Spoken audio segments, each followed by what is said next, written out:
Oh yay, oh yay, oh yay, my lords and ladies. We are here at Anchor Park in beautiful East Gwillimbury to celebrate muskets, trails, secret trails, and drums. Because after all, this was an important location during the War of 1812. God save the Queen.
Dave Kritz, and I'm a hobby blacksmith. I'm just down here doing a demonstration for the event. What I'm going to do, I'm going to make a real simple S-hook out of a piece of 1/4-inch rod. So we're going to flatten it out. Now we're going to take the corners off and make it round. So it'll be just kind of like a cone. I'm going to cut it off about there with just a chisel.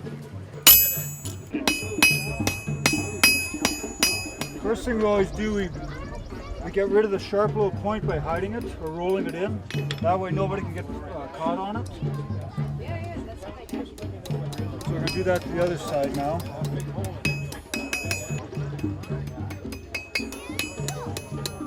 Now I can roll the rest of it over.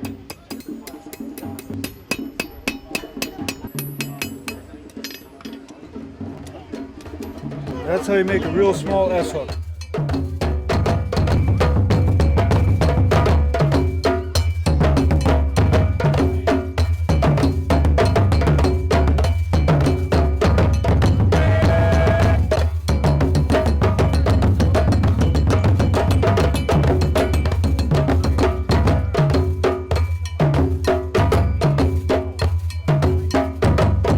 Kelly, and I'm with the Incorporated Militia of Upper Canada.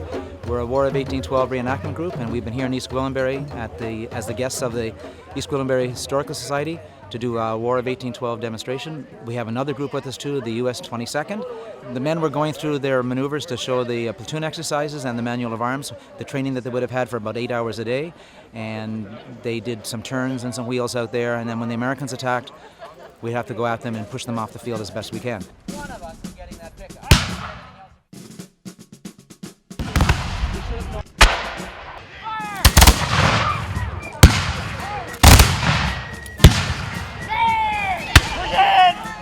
Sir, you're always right, sir. We know that, sir. What they're doing is saluting you as an audience. A lot of the times the things were done here, they were done in skirmishes. There was not usually large engagements that were going on. It was much smaller pieces of action where there was only a few people on each side, and it was pushing back and forth to see who could control the space. My name is Oliver Claffey. I'm the captain with the 22nd US Infantry. We formed this unit in 2005. The British didn't have enough American troops to fight against during living history, so we formed a unit that would be here in Ontario. There was no really action in this part of Ontario, but a typical 1812 event would be where the British there would be skirmishes. So we come across a scouting party for the US forces, and the main body of our army is over that way to the west, and we come through and we come across some British soldiers, so we skirmish, and that would happen. There was little fights here and there and all over the place, so that's what we're trying to do here. Beautiful park, Anchor Park. Historically it's significant because of the anchor that's there, and it's part of our heritage and history, and 1812 is what made Canada what it is today, and made America what it is today. The US Army evolved from the War of 1812 and became the army that it is today through General Scott. The British Army amalgamated and became so much more with the Canadians, and we're very happy to be here and part of living history.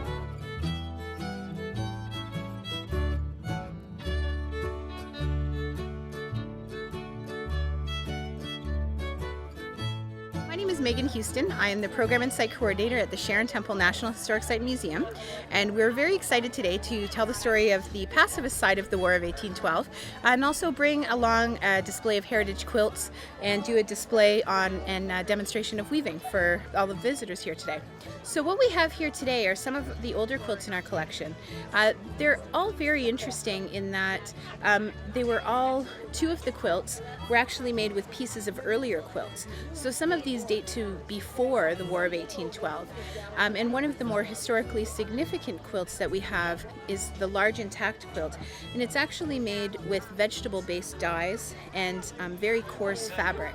And that's one of the ways you can tell the age of it. We're very excited to be here today and to be able to share the story of the Children of Peace, the Sharon Temple, and sort of introduce you to some of our artifacts. Of East Gwillimbury, I have an announcement of great importance. I read. Today, this anchor stands as a symbol, as a reminder of the hard work and toil of the early pioneers, militia, and First Nations to defend against invaders from the south during the War of 1812. Today, this very anchor is the recipient of a commemorative plaque. Today, as we witness the unveiling, we all become a part of the story of the anchor and the story of the War of 1812. Today, commemorating the war, celebrating 200 years of peace. This cry cried aloud this 20th day of July in the year of our Lord 2013, God save our gracious Queen.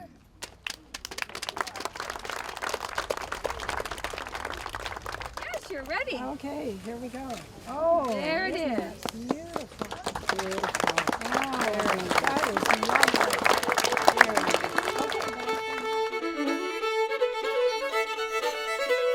I had a great time. I learned a lot about Native culture and what their dance all means. It was fun, a lot of fun. Which dance did you like the best? I like the one with the hoops. Can you imagine that lady picking up those 21 hoops all at the same time and having them all over herself?